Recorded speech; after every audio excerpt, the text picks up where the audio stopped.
I'd say in my youth, it wasn't really a big thing. Way back when I was younger, but now that I've hit my 40s, it's become really important. And in the last couple of years, I've been using products and been very vigilant about trying to look after my skin. And so doing this scan today is like my time of reckoning to see how much damage I did when I was younger, and if any of the preventative things I have been applying actually have worked. Growing up in Durban, Natasha has had her fair share of sun exposure. Though things look great on the surface, we're about to find out how much damage lurks beneath. So Natasha, today we'll be doing a video scan for you.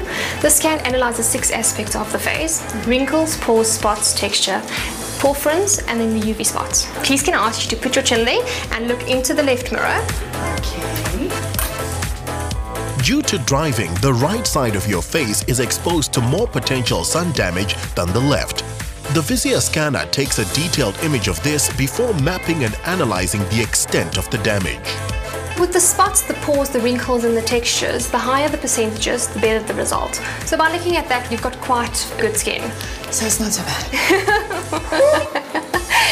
For the other 2, pore fronts is basically bacteria that's on the skin. It can be clogged pores, that sort of thing. Okay. But today we'll be focusing on the UV spots. The lower the amount for the UV spots, the better the result. So if we have a look at yours, it's only 8.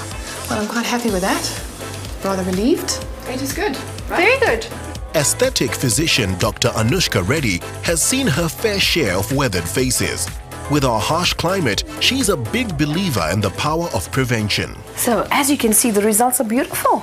I'm very impressed. Greatly relieved. Yes. What's the difference between UVA and B? I've heard this whole debate, and it's very confusing for moms like us, when you're trying to read on the bottle. UVA, aging, so think sunspots, leathery skin, wrinkles. It penetrates deeper. So what that does is it damages elastin in the skin, and once elastin and collagen specifically is damaged, it can't be rebuilt. UVA rays were seen as the benign rays. They were actually used in sunbeds, which is terrible because, 1 hour on the sunbed is almost equivalent to 24 hours in the sun.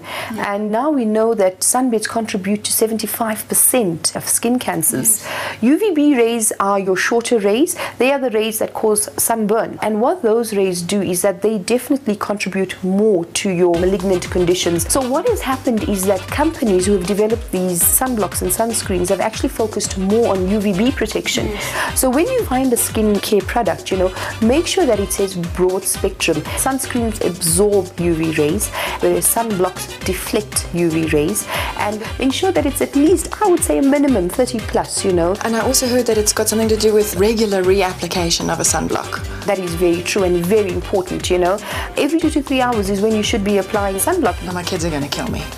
You're kidding me.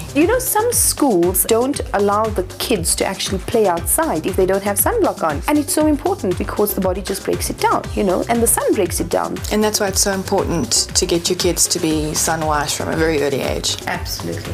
So as you tumble outdoors with your kids this summer, feel free to forget your map and cell phone charger. But whatever you do, don't forget the sun protection.